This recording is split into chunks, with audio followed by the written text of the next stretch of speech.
আলাইকুম রহমতুল্লাহি ওবরাকাতুহ। সম্মানিত ভিউয়ার্স, আমি আজকে আপনাদেরকে মহব্বত বশীকরণের একটি তদবির দিতে চাচ্ছি।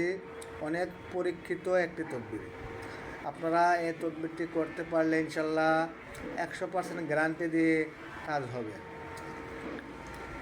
আলহামদুলিল্লাহ আলহামদুলিল্লাহ হেদা ওয়াসসালাতু ওয়াসসালামু আলা মাল্লা নাবিয়া বা'দ আম্মাবাদ। ফাউযু বিল্লাহি মিনাশ শাইতানির রাজিম। বিসমিল্লাহির রহমানির রহিম।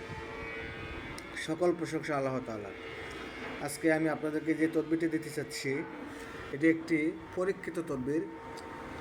সামনে যে একটি মালটা দেখতেছেন, এই মালটাটি দিয়ে আপনার পছন্দের ব্যক্তিকে আপনার বশে আনতে পারবেন। কীভাবে আনবেন আমি সেই বিষয়টি বলতেছি।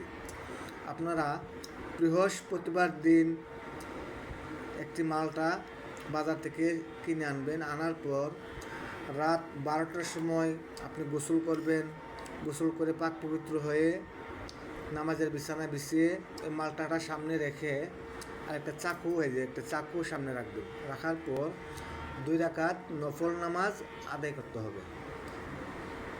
2 রাকাত নফল নামাজ আদায় করে এই মালটাটা এভাবে হাতে নেবেন। হাতে নিয়ে আল্লাহর কাছে বলতে হবে, হে আল্লাহ, আমি আমার পছন্দের ব্যক্তিকে আমার প্রতি মহব্বত করাইতে চাচ্ছি। এই মালটাটার মাধ্যমে আল্লাহ, তুমি এই মালটার মধ্যে তোমার রহমত দান করো, তোমার বরকত দান করো। এইভাবে আল্লাহর কাছে দোয়া করবেন। দোয়া করার পর আপনি সূরা ইয়াসিন পড়তে হবে। কতবার পড়বেন? 3 বার পড়বেন। যদি আপনি মুখস্থ না থাকে তাহলে আপনি দেখে দেখে পড়বেন। প্রতি মোবিনে যাওয়ার পর মালটাটার মধ্যে এভাবে হাতে নিয়ে বলবেন, হে আল্লাহ, এই মালটার মাধ্যমে তোমার কুরআনুল কারীমের রহমত দাও এবং আমি অমুক ব্যক্তিকে আমার মহব্বতে পাগল করতে চাই। এভাবে আল্লাহর কাছে বলতে হবে। প্রতি মুবিনে এভাবে বলে এই মালটার মধ্যে ফু দিতে হবে। ফু দেওয়ার পর এভাবে 3 বার যখন পড়া হবে, প্রতি মুবিনে যখন আপনি যাবেন, যাওয়ার পর ওই ব্যক্তির নাম নিয়ে পড়তে হবে। বলবেন, হুকুম লাগাবেন। লাগানোর পর চাকুতে একটা দম দিবেন। চাকুতে দম দিয়ে এভাবে একটা গায়ে মারবেন। এভাবে প্রতি মুবিনে 7টা গায়ে হবে। বুঝতে পারছেন? এভাবে 3 বার সূরা ইয়াসিন পড়তে হবে।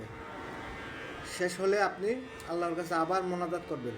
করার পর এই মালটাটা আপনি যে ব্যক্তিকে মহব্বত করেন সেই ব্যক্তিকে যদি খাওয়াইতে পারেন, ইনশাল্লাহ সারা জীবনের জন্য আপনার বাধ্যগত হয়ে যাবে। 100% পরীক্ষিত একটি তদবির। আপনারা যদি এর সাথে আরও ভালো কিছু তদবির করতে চান, আমার সাথে পার্সোনালি যোগাযোগ করবেন। আমার ঠিকানা ঢাকা যাত্রাবাড়ি। আসসালামু আলাইকুম রহমতুল্লাহি ওয়া বারাকাতুহু।